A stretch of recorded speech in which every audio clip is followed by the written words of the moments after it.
செல்ல குட்டி, அழகு குட்டி. நான் தாத்தா பாப்பா கூட்டு போய் விளையாண்டு வரட்டுமா? கூப்பிட்டு போப்பா. சரி வாங்க நம்ம போ. A few minutes later. இங்க உட்காருங்க. அப்பாடா என் செல்ல குட்டி ஜாங்கிரி பூங்கிரி.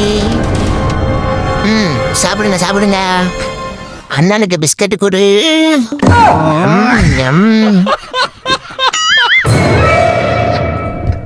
அண்ணனுக்கு பிஸ்கட் கொடு.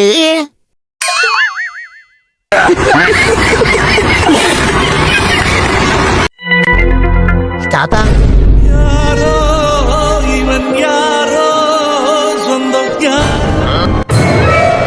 இல்ல தாத்தா, மில்க் பிஸ்கட்ல எவ்வளவு மில்க் இருக்குன்னு பார்த்தேன். அடி செருப்பால பிஸ்கட்டை புடுங்கினதும் இல்லாம கதை ஊறியா? ஊறாம இல்ல.